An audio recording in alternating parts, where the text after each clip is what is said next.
Dan pemirsa, untuk mengetahui informasi terkini, kita sudah terhubung dengan rekan Henry Aprila di rumah duka Marsma Fajar Arianto di Komplek TNI AU Pancoran, Jakarta Selatan. Baik, selamat pagi Henry. Apakah jenazah Marsma Fajar Arianto saat ini masih di rumah duka dan kapan jenazah almarhum akan dimakamkan? Silakan. Ya, baik, kalau untuk di pagi hari ini, tepatnya di kediaman ataupun rumah duka dari Marsma TNI Fajar Arianto sendiri, memang tadi baru saja kami lihat jadi sudah disemayangkan, kemudian juga dilakukan sholat subuh terlebih dahulu, dan kemudian langsung dilanjutkan untuk melangsungkan perjalanannya untuk nantinya melalui Bandara Halim Perdana Kusuma dan akan melanjutkan perjalanan menuju ke Bandara Halim, maksud kami ke Malang, dan melanjutkan perjalanan melalui jalur darat untuk dimakamkan. Informasi yang kami terima akan dilakukan di kawasan Kademangan, Purbalingga, Jawa Timur.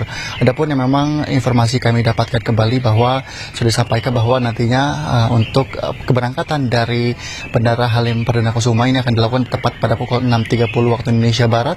Dan kemudian informasi lainnya kami terima kembali bahwa ini akan menggunakan pesawat Hercules menempuh perjalanan selama 1 jam 45 menit.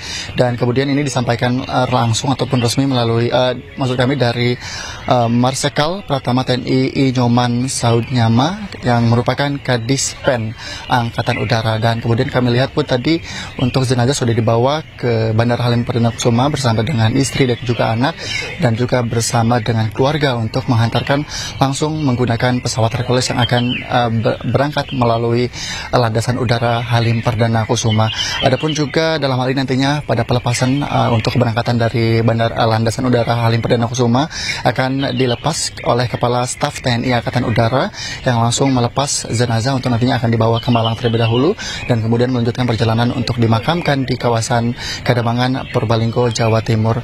Tentu untuk di lokasi saat ini kami berada, yakni di rumah duka, sudah mulai dirapikan. Memang pihak keluarga pun sudah meninggalkan kediaman untuk melakukan pemakaman di kawasan Purbalingga. Nata.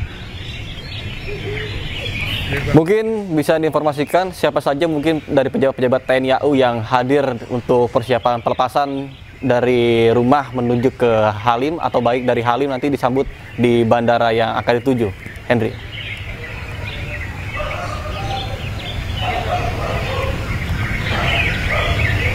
Ya, Nata, untuk terkait dengan siapa-siapa saja yang akan menghantarkan dari kediaman ataupun rumah duka untuk menuju ke bandara ataupun landasan udara Halim Perdana Kusuma, ini kalau untuk informasi di kediaman ataupun rumah duka sendiri kami belum mendapatkan informasi resmi.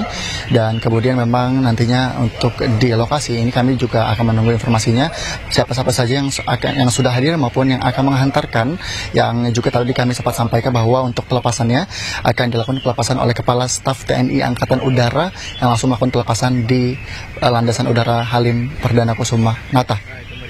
Baik, Henry, mungkin terkait dengan pelepasan yang akan berlangsung pada nanti sekitar pukul yang tadi Anda sebutkan, apakah kira-kira akan ada prosesi atau upacara secara militer terlebih dahulu ketika nantinya tiba di bandara yang dituju?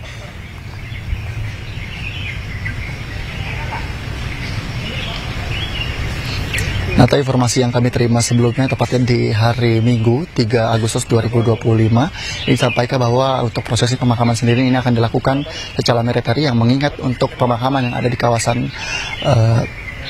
yang maksud kami di kawasan Probolinggo, Jawa Timur sendiri, ini merupakan pemakaman keluarga yang juga, ini informasi yang kami terima kembali, merupakan pemakaman keluarga yang juga nanti akan dimakamkan tepatnya di samping makam dari ayah dari Marsma TNI Fajar Arianto sendiri. Dan kemudian memang untuk di Bandara Halim Perdana Kusuma ini juga akan dilakukan pelepasan secara militer, yang juga nantinya akan dilakukan pelepasan oleh Kepala Staf TNI Angkatan Udara.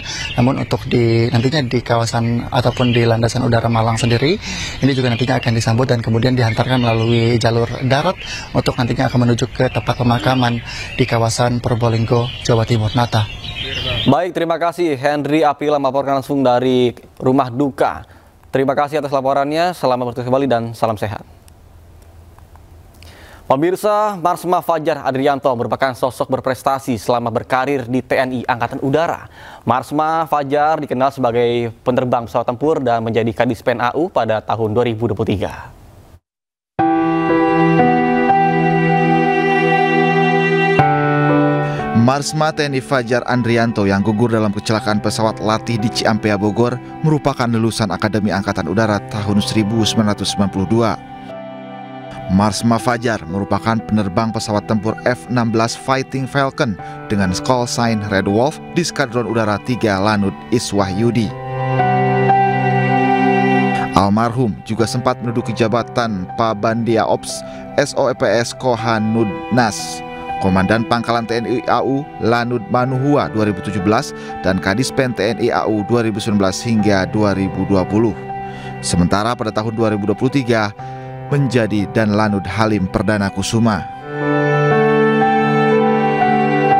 Selama hidupnya, Marsma Fajar terlibat dalam peristiwa penting. Salah satunya peristiwa udara dengan pesawat Angkatan Laut Amerika Serikat di Langit Bawean 2003.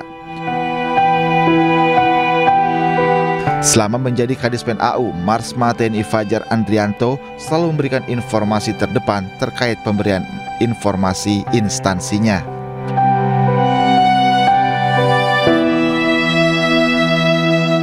Pemirsa, Uni Emirat Arab bersama dengan sejumlah negara lain yang mengirimkan bantuan udara ke-60 ke Gaza, Palestina. Bantuan kemanusiaan ini diharapkan dapat mengatasi kelaparan yang terjadi di Gaza.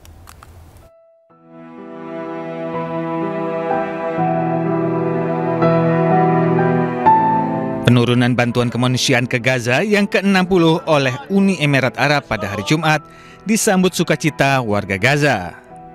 Warga Gaza berbondong-bondong mengumpulkan bantuan makanan yang dikirimkan melalui bantuan udara ini.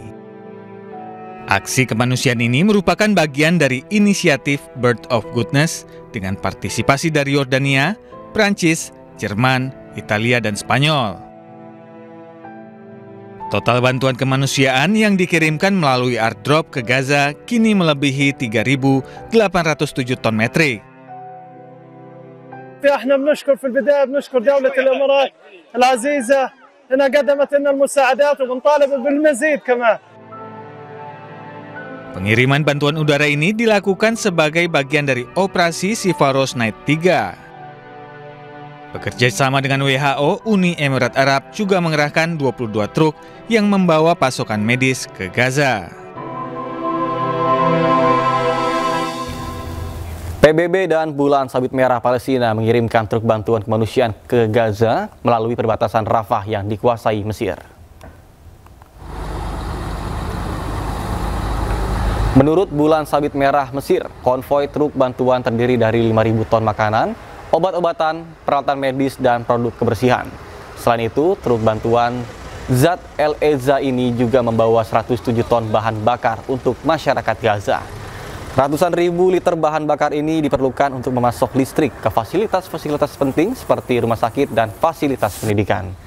Sebelumnya, tentara Israel juga mengumumkan jeda taktis dalam operasi militer di berbagai lokasi di Gaza, Palestina.